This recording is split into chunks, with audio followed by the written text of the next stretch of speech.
Welcome everyone to the next episode of the CEN Nutrition Podcast. You're with your host Bryan today, and this is episode 81, and we're about to tackle a big topic in terms of aches and pains. And not only is this podcast for the horse rider or owner that may be experiencing this, but also the general public in terms of if you're in a physical environment with work or recovering from an injury. We're going to take a deep dive with a very well-credentialed physiotherapist who has a nutrition background, and this is Michael Gray from Frontier Physiotherapy.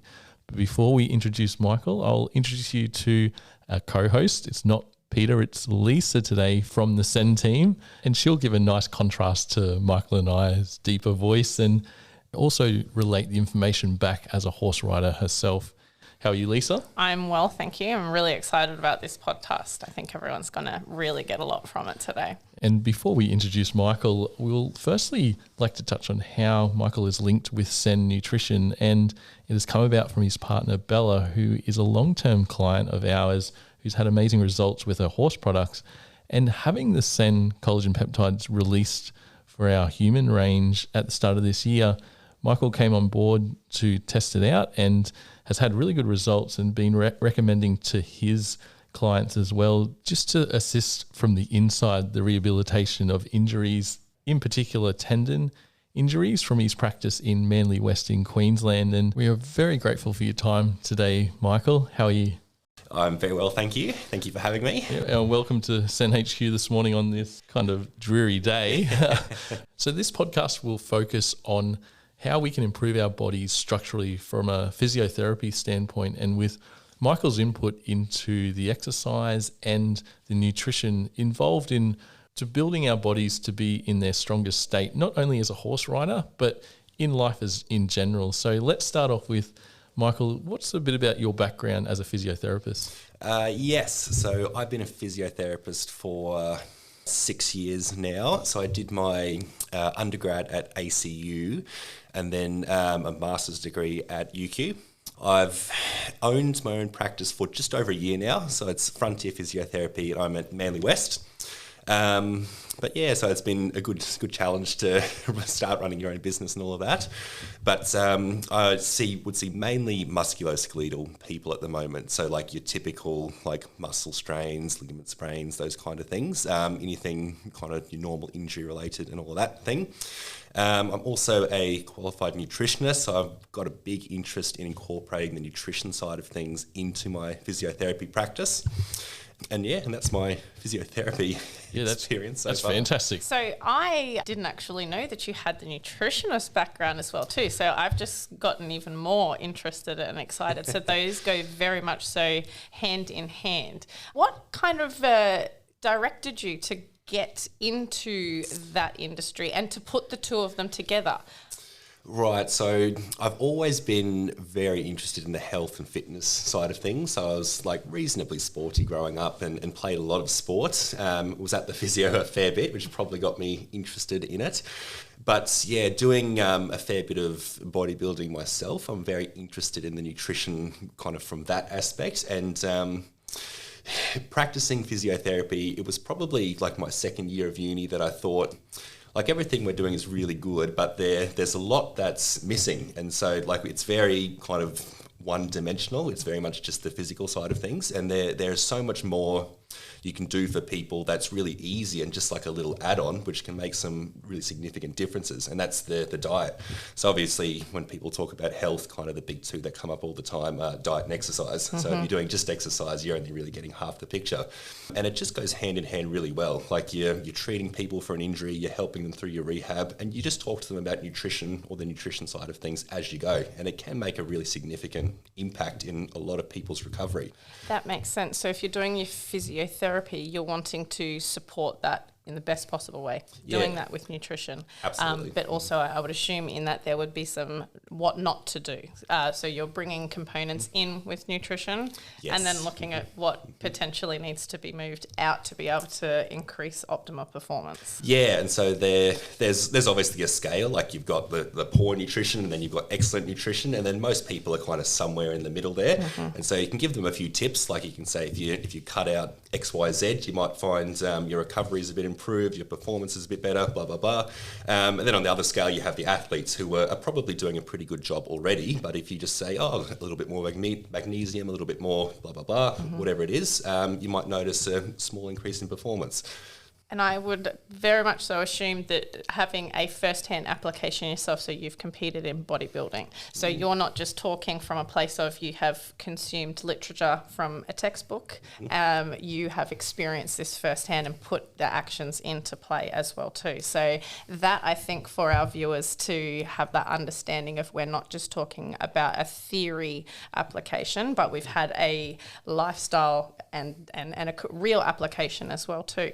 Yeah, so it's the same principles for kind of most people. So if you're just looking for your normal kind of overall healthy eating lifestyle, that kind of thing, it's much the same principles, but obviously just not to that extreme that bodybuilding is. And so I think this kind of helps to connect with our equestrians. So your equestrian riders, we most of the time have got a 9 to 5 job. We've got a standard Western lifestyle. We consume a standard Western diet, and then we go and get on our horse and we're ready to have a brilliant weekend, and some form of niggly pain comes through. Yeah, so they're just in the general population, like all those likelihood of someone having pain in all those areas at some point across the lifespan is very, very common. Like I think the stat is 86% of people have some episode of lower back pain throughout their life. So like the vast majority of people at some stage are going to have a sore back. But yeah, particularly talking about equestrian riders, if you're on the horse, you're kind of bouncing up and down all day, it's not surprising that a fair few people are experiencing some back pain. Obviously the hips as well, being in that shortened position and that kind of thing. But in terms of treating it, it's a bit individual. So you really kind of have to look at each person. So there are some general things that everyone can do, which is obviously maintain your mobility, making sure you're not seizing up, make sure you've got a good range of motion, and you're strengthening as well, and making sure that kind of your body's robust, it's strong, it can adapt and kind of cope with the loads that you're putting on it, which is the riding you're doing. But yeah, so those are probably the main things. But yeah, it is important to get an individual assessment because there can be, pain is so multifactorial and there's a lot of reasons why someone might be getting pain in an area. And so it's important to find out what is actually causing that pain, and then you can work out what you're going to do about it. Yeah, that's amazing. And what we find, and big crossovers with our company, is we treat every horse as an individual. As Michael just said, every human is an individual, and it's many factors that can contribute to that pain, especially in the back area for the equestrian riders.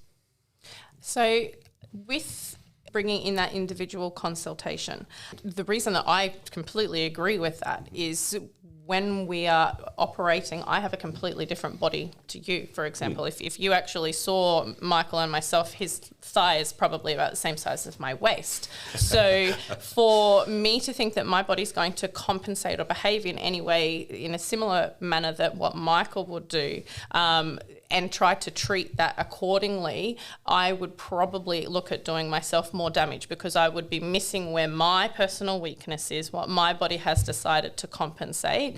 I'd completely miss that. And so therefore coming in and seeing somebody who is a professional to be able to assess what is actually specifically going on in my body, where I am weak, where I am compensating, and then finding ways to actually target the weakness while trying to shut down those overactive components. That for having that individual consultation and then a program to be able to be put together, there's no way that you could do the same for you and the same for me, on top of the fact that I'm female, you're male. I have the different skeleton build up. So again, we see time and time again with the equestrians that we would do a specific individual plan. And then for ourselves as riders, once we have done the perfect diet and the body workout schedule and the training routine for the horses, then coming out and being sore ourselves, but not treating ourselves in the same way that we're treating our horses, and really deep diving and unpacking what it is and what the underlying cause for that particular system that is often, I personally find, very much so exposed in a ridden setting. So if I've got a sore back and I'm standing, I can move around a little bit and, you know, maybe try and compensate for that. When I sit on a horse, I can't do that anymore. Those movements that I would do standing don't bring me any relief into the saddle. So it's really looking at, rather than trying to cover it up and adjust, to actually deep dive and find out what it is with my particular body that I can either strengthen to assist on that front. So I'm glad that you've brought that up on that individual front so that people are actually going and looking for a program for themselves.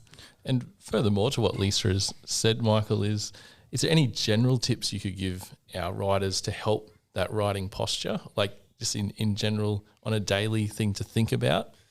Yeah, that's an interesting one because the posture is like pretty hot topic in physio at the moment. And what's probably coming out of the research more recently is that what we used to think was good posture is probably not actually good posture, and that what good posture is, instead of being this narrow little window, is actually this very big range. So you've all heard like sit up straight, make sure you don't slouch your shoulders and that kind back. of thing. Exactly, yeah. But like slouching your shoulders is not necessarily bad. Like that's a normal human movement. And so of course if someone has a desk job and they sit there with their chin poked out all day and they're kind of hunched over, you might end up with a sore neck by the end of the day. And that's pretty understandable. But you've been doing that for 8 hours straight. And so it's just overloading kind of those little muscles at the back of your neck, top of your skull, and of course they're going to get a bit sore. But if you want to sit like that for 15 minutes, there's no problem with that. That's all fine. So it's more that human bodies are kind of meant to move and meant to be moving throughout the day. So it's more, less about thinking this is good posture and this is how I need to sit all the time, every day. It's more about keeping moving and then just kind of sharing the load between all those muscles. So obviously if you relate that back to people riding, you're stuck in that pretty rigid position when you're on the horse, and then it will be different for different people, but certain structures, certain parts of your body can get overloaded, and that's when people might get pain. And so there's plenty you can do for that. So you can have a look at how people are riding, and obviously if someone's getting sore shoulders, sore hips, or neck, is there anything you can adjust how they're riding, which can obviously make a pretty instant and potentially significant impact.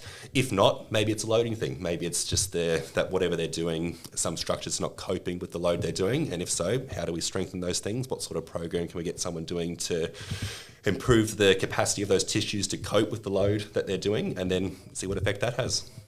So I'm hoping that from this, people start to maybe think that we can start to get outside the box a little bit and start looking and exploring. And instead of accepting my back hurts when I ride, this is now it. You know, I'm 35 and now I have a sore back when I ride for the rest of my riding career. Instead, we stop, we take note of that. We go and we find a professional like yourself, have them assess our body, find out where some weaknesses, where some overloading may be, and then find out a specific, very unique plan for that specific body to try to increase mobility, flexibility, versatility of the body as well too, so that we don't have to actually stay in this point of this hurts. There is room to be able to look at benefiting or increasing performance in or comfort, even because it's a comfort thing, I guess. Increasing that comfort for the riding rather than just accepting it, and then very much so looking over at your long-term horsemen. So Guy McLean, Bryan, I will tell you about Guy McLean with his back and legs. Yeah, so Guy McLean is a world-renowned horseman, absolute brilliant horse trainer, and we were actually at a show in Cusack in Caboolture, and he made the joke during his show. He said, a good horseman always has a little bit of a limp, and I'm just putting this on because I have to be renowned, or I have to be recognised as a good horseman. And in our horse industry, is it like a little badge of honour that you do have a limp to say that you are a good horseman? And yeah, it sort of hit home in terms of, as horse owners, we pour so much time and money into ensuring that the horse is pain-free and is structurally right, and then we don't look at ourselves, because if we can really improve our structure and our strength, it's going to be even better for the horse, as you're a stronger rider in terms of you can have that stamina in your riding, and then that will translate to a better performance overall for everyone. With that point then, so we're kind of breaking that stereotype that this is how the human body exists and this is how we do life. And we're seeing that in your cases like your Guy McLean, where your stereotypical cowboy stance, the blow-legged, he's got a bit of a limp, he is sore, that is widely accepted and has done for generations now. Coming forward and seeing the educational and knowledge being shared across industries and coming out from physio and starting to get and enter into your equestrian industries and kind of bridging that gap then between the two, and other industries as well too that involve, you know, athleticism, sport and competition, but showing that we don't have to just bust our bodies and live like that between nutrition and exercise and correct training and professional help, that there is actually other ways that we can look at functioning, and just to see how widely it is when you take polls from equestrians and seeing that 37% with back pain, and attending shows and seeing world-renowned horsemen make statements about this pain. It just really highlights how commonplace and common practice that this is, and that we've accepted it. And so great to actually sit around a table and talk to people that are looking at kind of changing that going forward, and properly understanding with science, experience and application how to change this going forward, so that we're not being left in a place where we're just living with those aches and pains. That's good, Lisa. And furthermore to this, what we do like about Mike is it's not only a one-dimensional treatment standpoint, it's also to do with nutrition and what you put in your body. And as people know, that Guy McLean, he's on our CEN collagen to help with his aches and pains and his whole physical structure as he ages. And Michael as well has experience with our CEN collagen since it was released. And Michael, would you like to elaborate a little bit more about the effects that you've seen? So I've probably been stocking it for a couple of months now, and it's definitely quite popular. A fair few people are going for it, and I'm very big with kind of encouraging it for people with tendinopathies in particular, and in particular Achilles tendinopathy. And so as part of my master's, I actually did a bit of a presentation to quite a few people on nutrition as an adjunct to physiotherapy. And then one of the kind of the key studies or the key points I raised during that one was using specific collagen peptides or hydrolyzed collagen peptides as an adjunct to treating tendinopathies, and Achilles tendinopathy in particular. And so this is from a 2020 study. It's probably the newest and one of the best ones we have. And so what they did is they've got kind of two groups of people, both with Achilles tendinopathy, and they've given them both like your standard physiotherapy tendinopathy rehabilitation type of program, and they run it for 6 months. And so the first group, so group A gets collagen peptides for the first 3 months. Group B gets a placebo for the first 3 months. Then they reassess how they're doing at 3 months, and the group that's got the collagen peptides are significantly better than the group that's on the placebo, like more than 50% better. So it's not just like, oh, there's a slight benefit, like it's noticeably better. That's a huge benefit. And so people are like, well, this is pretty good. And then what's really good about this study is it's the crossover. And so then the group that starts with the collagen, they go on to the placebo for the next 3 months, and they don't know this. Yeah, well. And then the group B goes from the placebo to the collagen for 3 months, and then exactly the same thing happens as the first 3 months. So the group with the collagen kind of improves out of sight, and much, much more than the group with the placebo. And so they both end up quite similar after the 6 months, but they're both significantly better. They don't compare it to a control group, but it's pretty clear by comparing them to each other that the collagen is having a significant difference. And so what the theory behind that is that your tendons are obviously mostly collagen. So the collagen kind of makes up like the matrix of a tendon, which is what makes it really strong. And then what happens when people have a tendinopathy is a part of that tendon matrix becomes really disorganized. So it's kind of doesn't have the structural integrity of a really healthy tendon. And so interestingly, that actually is permanent. So that actually doesn't get better. But what happens in tendinopathy and why people get better is the tendon itself actually gets bigger. And so the part that's kind of a little bit off stays as is, but more healthy tendon grows around it, so it can still actually improve the load. And so it's the building of that new tendon, or the healthy part of the tendon, that kind of strong, healthy matrix, which is obviously made up mostly of collagen, is probably how that collagen is working. So if you're giving your body literally the building blocks of those healthy tendons and giving people the rehab program, which is designed to improve the health of those tendons and build them up bigger and stronger than before, you've got the stimulus, you've got the building blocks, it happens quicker with the supplementation. So that's how it works. That's fascinating. So on that point, when we know that our natural collagen production starts depleting about your 20s?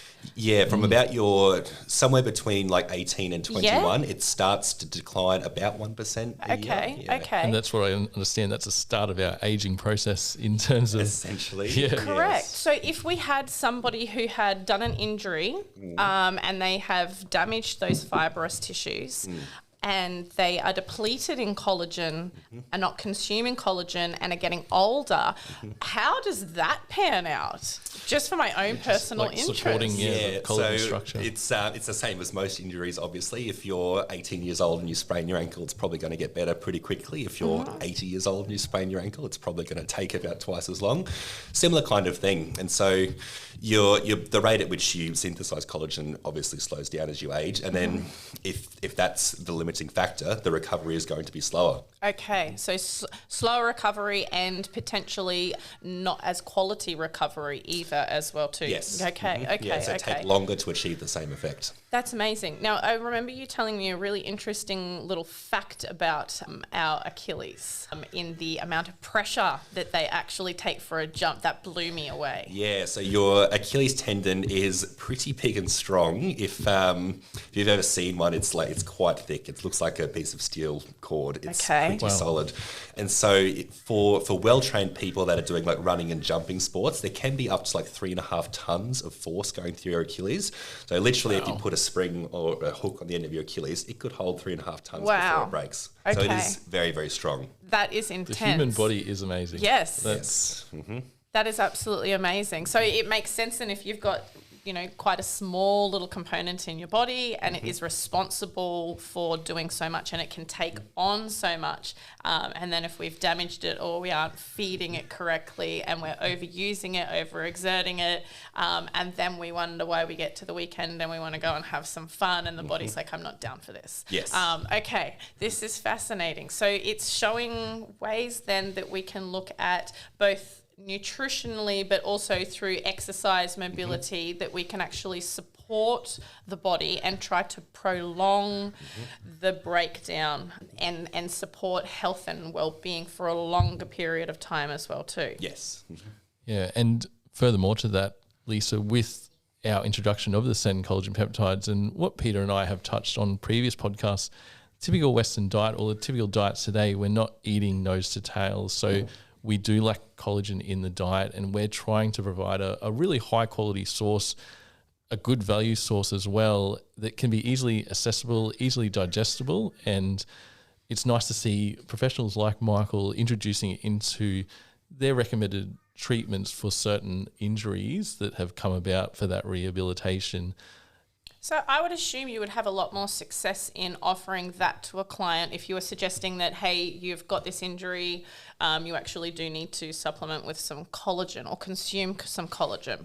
So to provide a collagen powder, very easy to put into a tasty berry smoothie mix, or to ask them to go and consume other food components that they're going all to. the fun stuff. The fun stuff. So I would assume from your point of view, from your professional, this way of being able to provide to your clients an easy, convenient, not so funky tasting or whatnot way of consuming this, that is of benefit and help to your job role. Yeah, so the supplement is like fantastic for that, and it's similar to like a whey protein. Like yes, you could drink a whole lot of milk to get the same kind of protein, but there's all the other stuff that comes with it, and it's so useful to have like the isolated product right there, put it in water, put it in your protein shake, whatever it is, and it's just very easy to consume.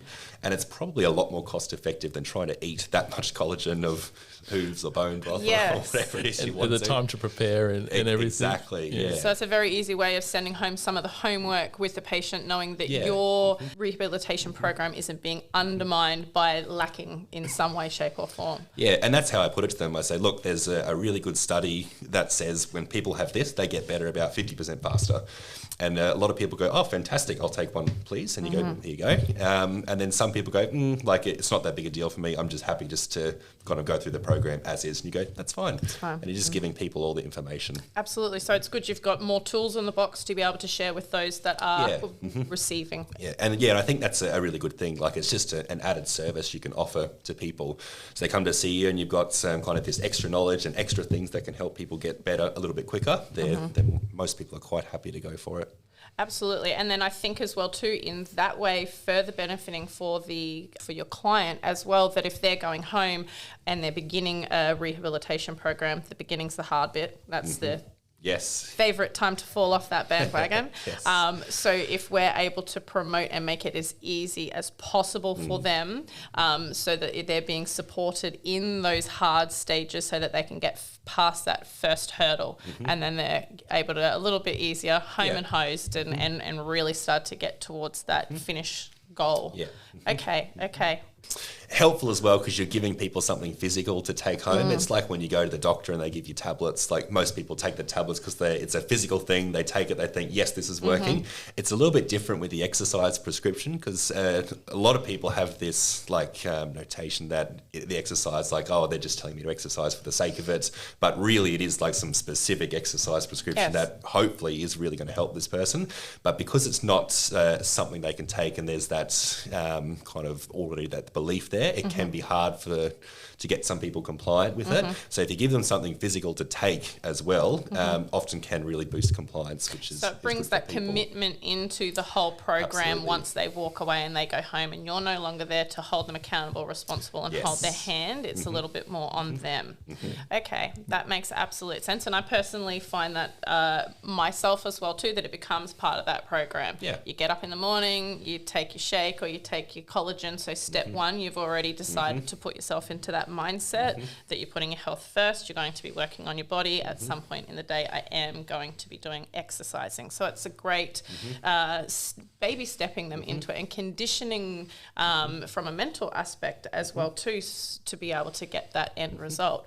That's fascinating. That mental motivation is very important in every way, because even from my own experience, you do exercise to keep fit, to be healthy. Then you try and eat right, and it is quite easy to fall into a rut of unhealthy eating and no exercise, and trying to break that mold in trying to get professional advice through, like Michael, and then taking it all in. And as Michael said, it's not for everyone, but if you give people the information, they can go and make their own assessment. And it's just like with our horse industry and our dog products as well. We give people the information, and go away, do some research themselves and what they feel comfortable with their lifestyle and their environment for their dog or horse. That's fantastic. I wanted to talk a little bit more about, if it's okay, just with the rider pain, because as I said, there's not many people that are talking about this. There's definitely something here. And so I know that you said obviously that it is very individual as to what it is that is all giving us this pain in the back. So we all have got the same kind of end symptom, but it doesn't necessarily mean that we have all got the same starting point to get that end result. So that much I'm getting. And very important to look at it from an individual's case by case to be able to rectify that situation. Are there, though, making sure that we're all being very, very individual, are there common denominators that if you find that we've all got sore backs, is it common, say, that there's weakness in the core per se? Would that be a reach to be able to suggest that there's a potential common denominator, that if we're looking at sore backs for equestrians, and then we went and looked at all of those people that registered that they had a sore back, and say we went and we looked at their core and we looked at a couple of different pieces, Is there a common repetitive pattern that you're seeing coming out that you would put money on, that you're all going to have in some way, to some varying degree, a weakness or a overcompensation? You're cornering Michael here. I am. I'm sorry. I'm asking for the peeps here. Yeah, it's an interesting one, and I'll answer it in maybe not the way you want, but cool, the that's best okay. way I can. Go for it. So, and again, it's very individual, but what's how I do it when I'm as a physio, when someone comes in, a lot of your diagnosis comes out of the subjective examination, so the information they're giving you, but also things that they don't need to tell you, so their age, their gender, or other things like that. And so if someone comes in with knee pain who's kind of 80 years old, they've got some obvious muscle wasting, there's a fair bit of swelling there, I go, right, just by looking at you, my number one thing is you're probably going to have some osteoarthritis in the knee, and that's going to be your main thing. If I get a 15-year-old girl who's playing on a basketball and has a sore knee, I'm going to go, right, my number one is going to be patella tendinopathy, just based on your age, what you're doing and those kind of things. And that makes up a huge chunk of your diagnosis. And so with the riders, so if we're using back pain as an example, so if you've got someone who's maybe a teenager, maybe in their 20s, doing a fair bit of riding and getting some back pain, mainly with riding, my top one is probably going to be some combination of their hyperextending while they're riding, but also kind of some shortened hip flexors from having those hip flexors in that shortened range and kind of working over time to maybe kind of compensate for some not the best core stability or something like that. So that will probably be my top one. If it's lower back pain in someone maybe a bit older, maybe 40s, 50s or 60s, it might be more of a disky issue with the back, so they might not have done enough loading and they might be getting kind of a little bit of degeneration through those discs, in which case you can work on a bit more of a strengthening thing through their actual spine. But yeah, so different people, different kind of number one hypotheses. But yeah, for back pain, from a younger person versus an older person, those would probably be my top two guesses if someone came to see me. Do you know, I actually love that answer. Right. I think it's fantastic. Well, there you go. It really lets us know that there is going to be no cutting corners at all. There is no checking up on YouTube. It is going to be a proper investigation every single time, just like we would do with our horses. So I love that answer. I think that's absolutely fantastic. We definitely do see a lot of that in that, like it's all over YouTube and all over the internet. It says click here for the three best shoulder exercises, and there is no best shoulder exercise. There's not even any bad shoulder exercises. There's just the ones that you're able to do and you can cope with, and there's the ones that you're not able to cope with. And so obviously if you want someone to do a 200 kilo deadlift, might not be appropriate. Some people do that easy, and it's just whether or not people have built up to it and they're able to do it.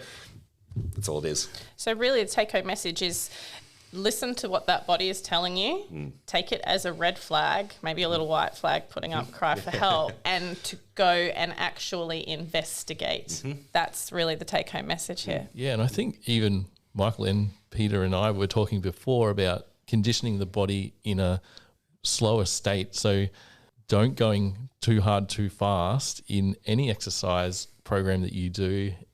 That even goes with your horse training as well. But when we condition our bodies properly and taking those necessary steps, and as Michael said, deadlifting a ridiculous amount of weight in the first 2 weeks or week of returning back to training is just crazy. But when you condition your body properly, you can do this with a really low risk of injury. And even I touched on a technique of a deadlift with Michael, and there are many different types. And they in the past, I've had trainers say don't round your back, but if you've got a strong back from all that conditioning that you do, you can lift that heavy weight because you've got a strong core and a strong back, and you got the best of both worlds. And yeah, it's just really good conversation that we've had before. I think that's fascinating on the conditioning and the muscle memory of having somebody go and do something too much too quick. So obviously when you're speaking to anyone and you throw in 200 kilos, you'd be like, yes, of course, you wouldn't do that. That's common sense. But then again, when you look at, I think, a lot of different kind of athletic applications, they don't seem to put it in that same basket. And we will jump right in with no conditioning and expect a body to do something. And even though it's not lifting 200 kilos, it might be a very small, subtle movement, but it's a very important foundation movement. And we go in and we don't do it correctly, and we are conditioning the body to use itself in an incorrect way, then we get some pain or whatnot, and then it's a problem. Perhaps if we actually had started the way that you would if you went to lift that 200 kilos, you would be smart about it and you would work your way up to it. But we're not applying this in other areas where we are utilising our body for sport, riding, football, whatever it is, surfing, that somebody during the week we are living however it is that we're living. We're not doing any of the mobility or flexibility movements and functions that are required to be able to activate the body in the way that it should. We sit at a desk, and then on the weekend we go and we expect it to do all of the different ranges of motion for all day, because we've got Saturday off. So you now need to function all day and provide it all day. Then Sunday we're done. So that's an interesting way to look at it, that if the viewers are kind of providing conditioning to their body and not necessarily just applying it to the heavy weightlifting, but even just your basic level functioning. There's a lot of movements I would assume that we would not do in any way, shape or form throughout the day at all that would actually activate specific muscles. I can't think of anything that I would do in a day that would make, say for example, is it the glute? One on the side. What's the one on the side called? Yeah? Yeah. So that one, for myself, there's not really too many things that I'm doing during the day to specifically ask that one to work, whereas that's lots of other activity in my back and that particular sort of thing.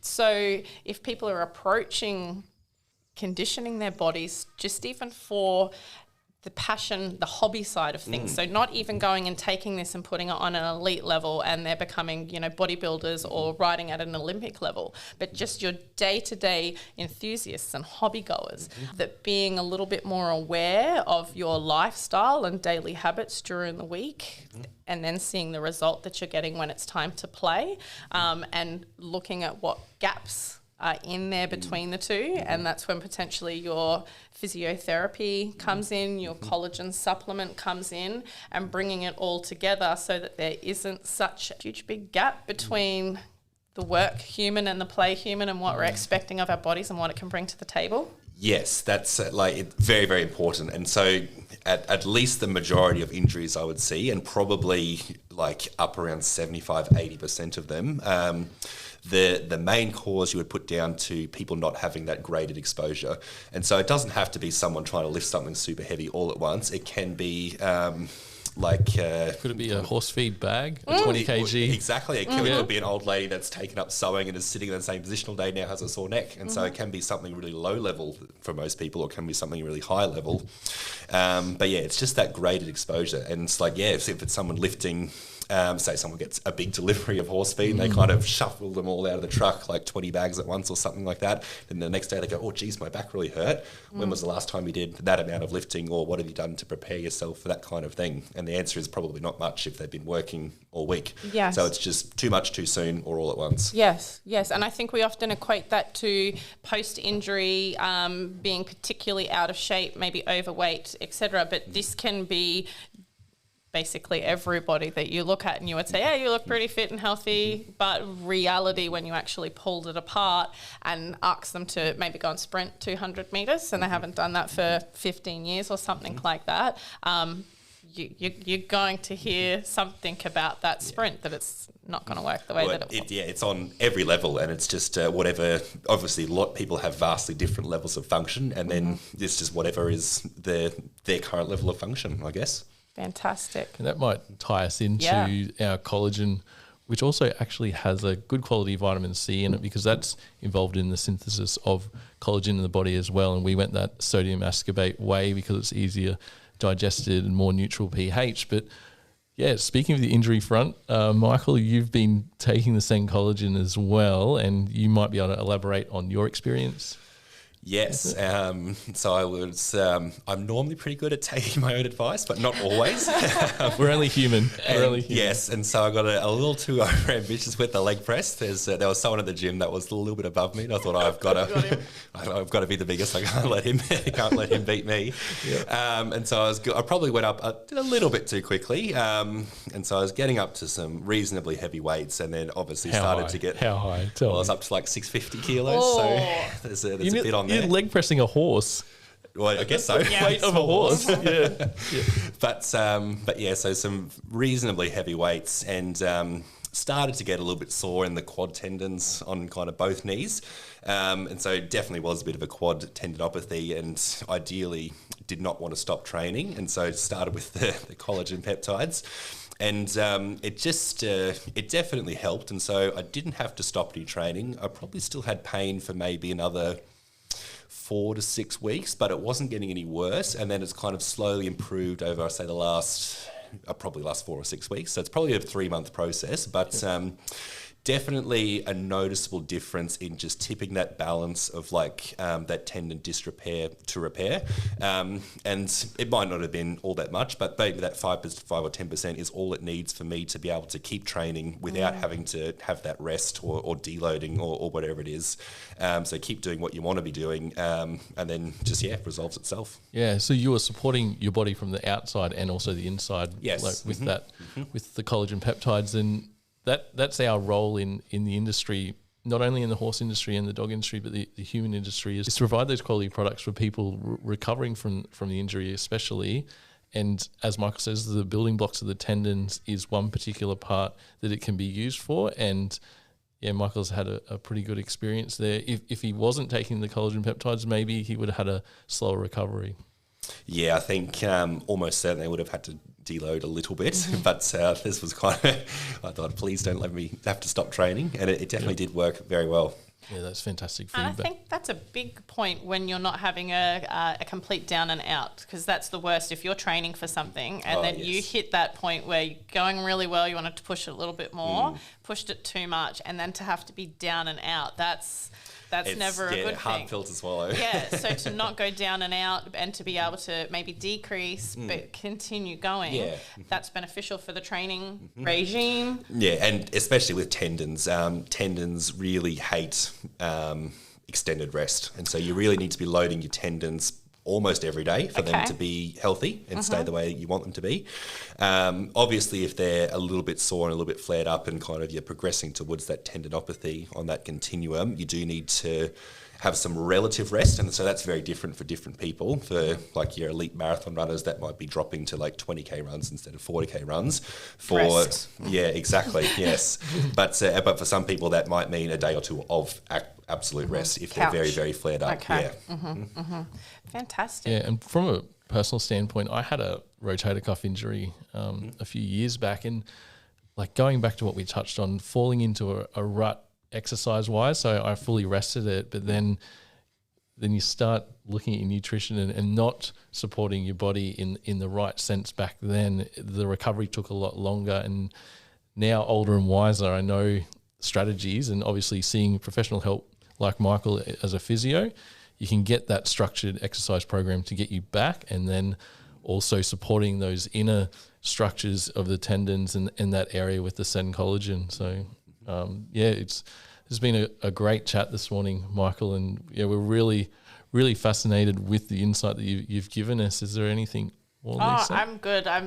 My mind is. It's nice that you cornered him before with that. Trying to get in there, but Michael, if you want to plug your practice quickly again, and any final words you'd like to say? Yeah, certainly. So it's at it's Frontier Physiotherapy, and it's in Manly West, so in Brisbane. And then we see kind of a variety of different things. It's primarily musculoskeletal, but a little bit of NDIS, a little bit of DVA, some occupational health things as well with a few local businesses, but primarily musculoskeletal. And But yeah, otherwise I think I'll just say thank you for having me, guys. It's been great to come on, have a chat. It's fantastic, and I'll put a link to your practice on the show notes so everyone can find that. And is there anything else, Lisa? No, I think that our viewers are going to really love the information here, and there's so much to unpack, so much for them to learn, and I'm excited to see where they take it. So I think this is a great conversation to put on the table. Very much so. Thank you. Yeah, thank you, Michael, for your time. You're very welcome.